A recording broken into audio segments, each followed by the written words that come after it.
What's going on, everybody? My name is Aiden and welcome back to another video. Ladies and gentlemen, today it is official. DeMar DeRozan has been moved away from the Chicago Bulls and he joins a team we talked about just yesterday in the Sacramento Kings. But what was the return, and ultimately was this a good thing for the Chicago Bulls? We're going to have to discuss it a little bit about it and more in this video. But before we get any further, if you like the video and you want to see more from me, drop a like, drop a follow, and or subscribe if you are new, and let me know in the comments below your thoughts about the Chicago Bulls and whether or not you like the idea of seeing DeMar DeRozan leave this team and who we got in return. Was it good enough? And ultimately, just what are your thoughts about the current future of the Chicago Bulls? Now, I think it's important to mention, I guess, what we got in return, the trade in general, and I want to give my emotions and feelings on both sides. That is always what I try to do when we talk about these conversations and we see players move away from the team and we also see players join the team.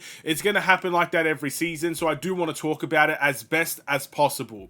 So, DeMar DeRozan has joined the Sacramento Kings. I believe it is a sign and trade. Unfortunately, I don't know how much he's getting paid. Someone can let me know about that in the comments below, but he did go to the Sacramento Kings, and in return the Chicago Bulls got Chris Duarte and 2 second-round picks.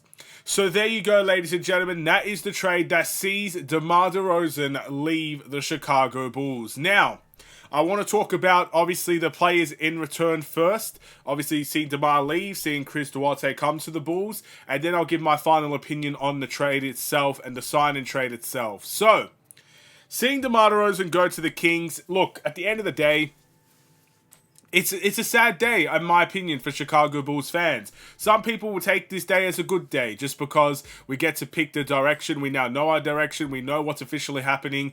And it's time now to make the moves. And we need to see more moves in the process. But, man, DeMar DeRozan was a class act here in Chicago. He was a class act. He was one of the best players we've had in modern history. And I would go out on a limb here and say DeMar DeRozan has had the best season for the Chicago Bulls, at least individually, not team-wise, because team-wise we weren't very good when DeMar DeRozan was here. We got to the 6th seed once, but outside of that, we've been very mediocre. But individually, I think he's had the best season any Bulls player has had since probably the prime D-Rose era. Prime MVP D-Rose days. Maybe there was 1 or 2 seasons with Jimmy Butler that was considered better. Regardless, he was a class act, a class player, and a phenomenal talent for the Chicago Bulls.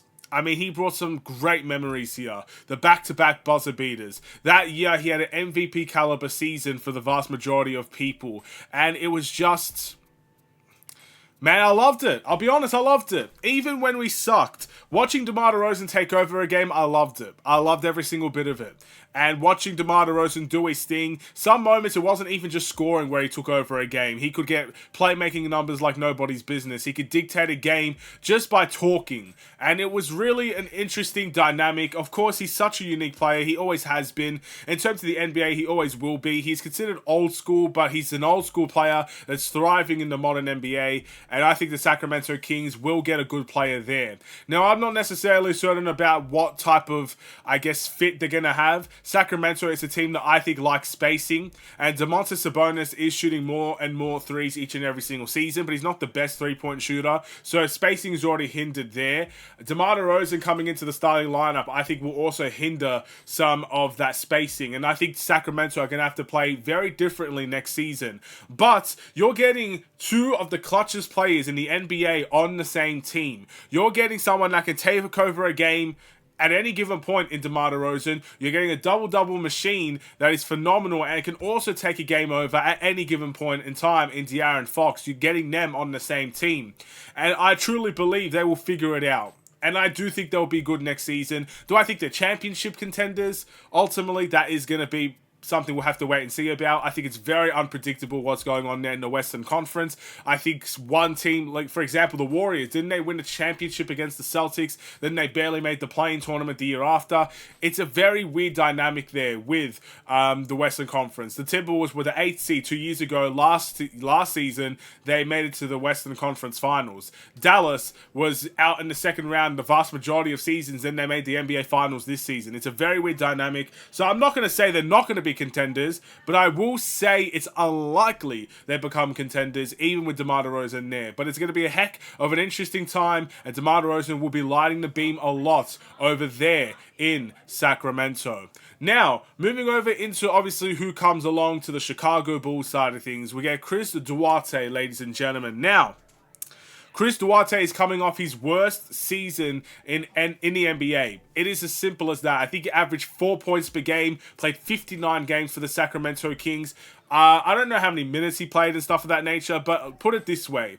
I think Chris Duarte is a player that we probably would have liked a few years ago, back when he was on the Indiana Pacers. I think we've got him a couple of years too late. I'm not necessarily sure the impact he'll make with the Bulls. I will make a prediction and say his impact will be better on the Bulls than it will be for the Sacramento Kings, just purely based on the fact there's probably more opportunity to play right now in Chicago. But ultimately, it is definitely a very interesting move. Another guard as well. It's a very weird kind of dynamic. And I ultimately can't even guarantee if Chris Duarte will be here long term for the Chicago Bulls or not. We also get the 2 second-round picks. Look, second-round picks are all fine and good, but at the end of the day, if you're going to get a superstar out of those picks, you really need to see, I guess, the Bulls pick some hidden gems. They need to pick more Ayo Dosunmus if we're going to make this trade even close to worth it for the Bulls. But again, we will welcome Chris Duarte into Chicago. Ultimately, it's something that we'll have to wait and see whether or not he can really improve here or not. Again, people liked him on the Pacers. I saw constant videos and constant comments about him, I guess, on the Pacers, saying we should go and pursue him. Like it or not, a few years later, we do have him now. So hopefully he can make the impact that he's looking for, kind of revive his career a little bit. People will say he's a young player, there's so much room to improve. He's 27 years old. It's either he has it in him now, I would say, or we're probably not going to see much of him in the Bulls for a long period of time. That's kind of how I view it. This is kind of, in my opinion, it's like his last chance in the NBA. That's how I view it. Whether people view it or not in the same vein, each to their own. Now, what do I think of the trade in general? Look, this trade is not a good return. I cannot sit here and tell you this is an excellent trade for the Chicago Bulls, but you have to put it in a certain situation. We could have went with nothing. We could have walked away with nada, zero. Absolutely nothing in a DeMar DeRozan free agency acquisition. He could have went to Sacramento on the bare minimum and we could have walked away with absolutely no money, absolutely nothing in terms of draft compensation. So, is it a good return? No.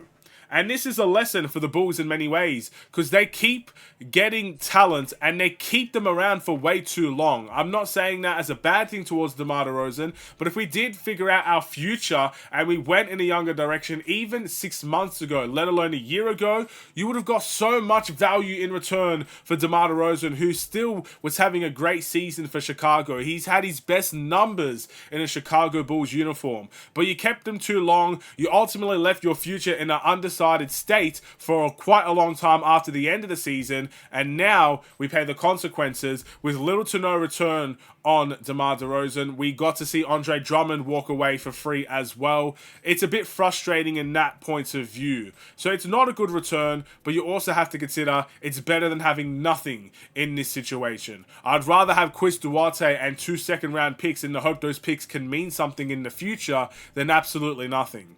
So, with that being said, DeMar DeRozan, man, I really appreciate all your time here in Chicago. 3 years, but there were very enjoyable moments, especially in that first year. I have nothing but respect for DeMar DeRozan, and I think he's criminally underrated. I think he's a future Hall of Famer, and I cannot believe I get to sit here and say DeMar DeRozan used to play for my team.